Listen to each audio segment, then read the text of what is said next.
you very much. Thank you. Thank you very much, Professor. And now, Iain, you're going to... Indeed. Evharisto. Thank you very much, Professor, for having us. I think it's wonderful we're here today in a place that sort of looks back to some of the oldest history we have in the world, but at the same time talking about the cutting edge of technology for the future. So, thank you very much for hosting us today. My name's Iain Corby. I am the Secretary General of euCONSENT ASBL, which is a non-profit, non-governmental organisation that we decided to create at the end of the first phase of the euCONSENT project, which was delivered by a consortium of 10 partners funded from the European Commission. And what we did in that project was to put together a pilot with some 2,000 children and adults across 5 different countries. And we'll start today by just looking briefly back at what we achieved in that pilot and with the standards and certification program we began work on as part of that. But we wanted to keep the project going, and because it's a sort of a public good, it's something that no commercial organisation would in its own right decide to create. So, and in fact, if it was commercial, many of the participants perhaps might not be willing to work with it because they might fear that it could take advantage and put them at a disadvantage from a competitive position. So we needed to have this neutral, non-profit organisation at the centre. So we are just in the beginnings of that work, but I'm very pleased to be able to announce today, I have to say, subject to crossing the T's and dotting the I's of due diligence, but that the United Nations End Violence Against Children Fund is going to support the initial stages of our work with a grant. And we're particularly appreciative of that. Obviously, we've been working with the European Commission, and now to really think of this as a global project under the United Nations is very helpful.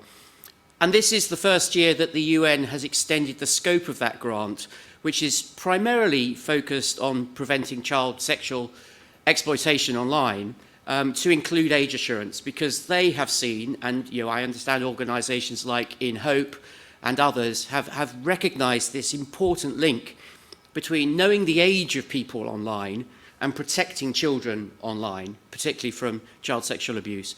Because obviously, until we know how old a user is, we don't know which are the vulnerable users that deserve that extra protection. And equally, we can't continue to give adults the freedom that they currently enjoy online without putting children at risk. So we're really grateful to the UN for their support. What you're going to hear today, as I say, is a quick review of the first step of the project. We'll then hear from some of the technical providers who were participating in that interoperability. And I've just asked them, frankly, to show off a little bit about what age verification is able to do. It's a relatively new technology, and in perhaps just 5 years, it's really gone from a standing start to a sophisticated global industry meeting international standards. We'll then hear from the academics that we've had involved in the project from the outset, Professor Sonia Livingston, Professor Abhilash Nair, and Maria as well. And we've had them in because we wanted all the time to have a very strong ethical basis for the work that we are doing. And so they've been keeping us honest through the process, while also attending to the literature which is out there, developing their own work, which they do in the field of data privacy and children's rights and online safety law. And so they are our conscience, as it were, as a project and now as a non-profit organisation. We're also going to hear from David Miles at Meta, who's their head of safety policy. We've had a project advisory board which will now be advising the ASBL, and we've been lucky enough to have both Meta and Google on that board. Also on the board, we had representatives of the Europe-wide organisations that bring together audiovisual regulators and data protection regulators, and now obviously, as we start to see them come on board, internet safety regulators. So we've connected to them, and we've connected to civil society through organisations like CoFace and Eurochild, so that we can bring in those campaign groups as well who are, make sure that we listen carefully to the voice of children. And then we'll be listening to some of those regulators as well. So we have the ICO and Ofcom from the UK and the CNIL from France, speaking. So I hope I've pretty much covered everybody who's on the agenda.